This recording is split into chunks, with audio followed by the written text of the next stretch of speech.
Bom, eu sou Felipe. Hoje eu vou dar uma introdução sobre o que é o preconceito no esporte ah, e, e, e mostrar alguns tipos de preconceito.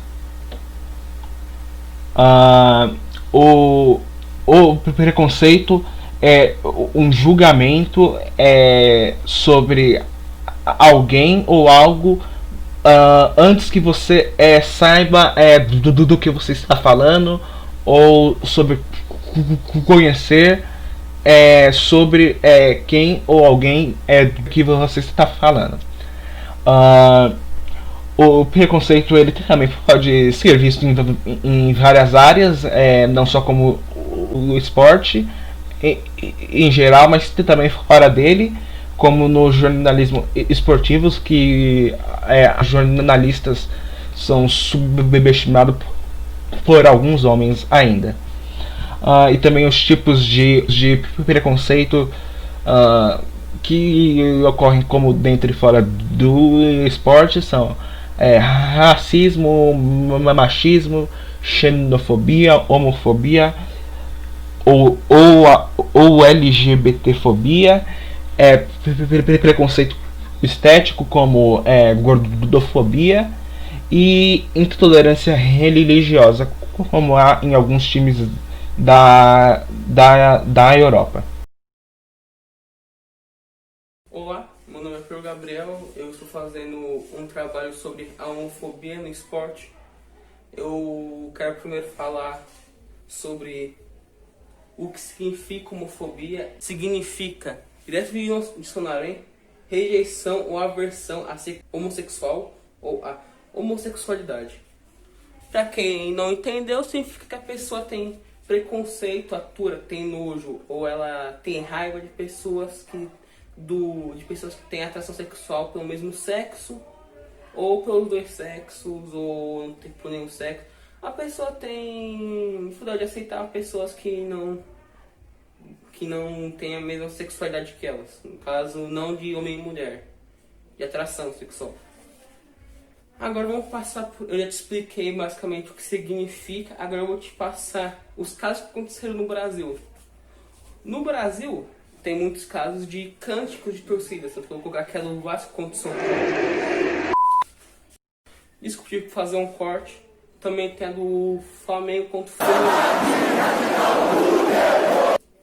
Beleza, você já viu isso? Além dos casos de... Além disso aí tudo que eu te falei, também tem os casos dos apelidos no futebol, nos esportes. Aqui em São Paulo tem o São Paulo chamado de Bambi, que é por causa que é um Bambi no filme é um veado, aí você já entendeu a piada.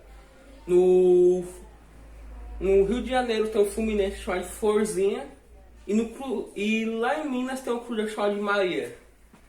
Depois disso também tem os casos. Aqui eu vou colocar um caso de um vídeo. Foi da torcida do Palmeiras preconceituando com a própria torcida. Beleza, agora eu te falei sobre os casos no Brasil. Agora eu vou passar pelos casos fora no Brasil que eu não consegui achar muitos, mas acontecem. Foi ano passado, no mesmo campeonato que está tendo agora da Inglaterra, que já acabou no caso.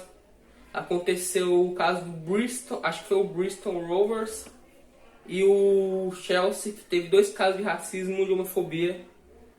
Na Espanha, teve um goleiro homossexual que foi ofendido por crianças. Na Alemanha, finalmente o caso bom.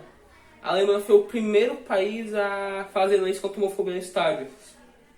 Na Itália, tem a notícia que eu vou colocar aqui, que fala que um técnico foi chamado de bicha pelos torcedores de outro time. Na França foi o caso de revolta dos torcedores contra a lei, contra o preconceito nos estádios. Então é basicamente isso.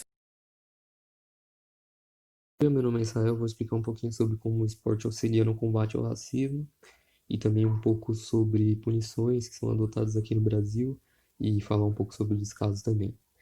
Bom, a partir do momento que uma criança entra em contato com várias crianças de diferentes raças e tipos sociais, ela aprende também a trabalhar em equipe em prol de um mesmo objetivo, seja ganhar um jogo, seja terminar um trabalho, enfim. Isso é muito importante e elas levam isso para a vida.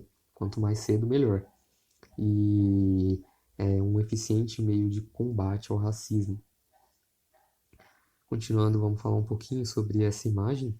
Essa imagem é um retrato da torcida do Flamengo, que exibe um cartaz contra o racismo antes da partida do Campeonato Brasileiro contra o Grêmio, no estádio do Maracanã, em 6 de setembro de 2014. Como está escrito aí na legenda, também deixei a fonte, da onde tirei essa notícia. E é muito importante que os ofendidos sejam apoiados. Esse apoio, inclusive, influencia no desempenho dos jogadores. E também vou falar um pouquinho sobre as punições.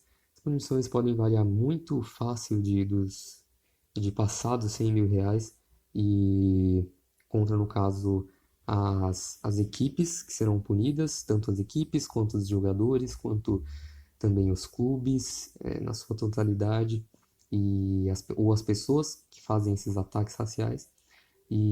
Mas também existe um descaso muito grande aqui no Brasil, principalmente, e isso precisam ser adotadas medidas melhores, principalmente quanto à educação, das pessoas. É isso aí, muito obrigado. O que é xenofobia? A xenofobia é uma espécie de preconceito caracterizada pela aversão, hostilidade, repúdio ou ódio a estrangeiros. Os estadunidenses são considerados os mais xenofóbicos da América, dificultando a entrada de mexicanos e latinos no geral. Esse repúdio, essa hostilidade, acontece com o sotaque, com o jeito de se vestir, com a gastronomia ou até mesmo com a cultura de tal lugar. E a xenofobia também tem acontecido no esporte, e um desses casos foi com o Rafael Dudamel, técnico do Atlético Mineiro, que sofreu xenofobia ao dar uma entrevista a um site. Outro caso também foi o lateral Edson do Cruzeiro, que disse depois de um jogo com o Atlético Mineiro em 2018: quem é Otero, seleção venezuelana, não é nenhum. Esse preconceito tem acontecido bastante no esporte, seja dentro ou fora de campo, ou com os jogadores ou com o técnico. E é cada vez mais preocupante. Bom, meu nome é Eric e eu vou falar um pouco sobre o machismo. Primeiramente, o que é machismo? Machismo é o comportamento expresso por opiniões ou atitudes de um indivíduo que recusa a igualdade de direitos e deveres entre os gêneros sexuais, favorecendo e enaltecendo o sexo masculino sobre o feminino. Em um pensamento machista existe um sistema hierárquico de gêneros, onde o masculino está sempre em uma posição superior em relação ao sexo feminino. Ou seja, o machismo é a ideia de que os homens são superiores às mulheres. O ideal machista divide o mundo em o que é feminino e o que é masculino, como profissões, trejeitos, expressões, manifestações, comportamentos, intenções, etc. Aí eu separei dois exemplos de machismo no esporte, que um ocorreu no Campeonato Paulista da Série A2, que fez durante um jogo entre o Votuporanguense e o Sorocaba, que foi o lateral Janilson disse que as barbaridades. Disse que um jogador de um dos times falou para auxiliar de arbitragem: futebol é para homem, não para mulher. E depois ele falou: vai para cozinha lavar louça. E o outro é no Clássico Mineiro, que em 2009, depois de que o Galo bateu o Cruzeiro por 2-1, o diretor de futebol cruzeirense ficou fora de si e comentou o desempenho da bandeirinha Fernanda Colombo. Ele falou: vá posar para Playboy, não trabalhar com futebol.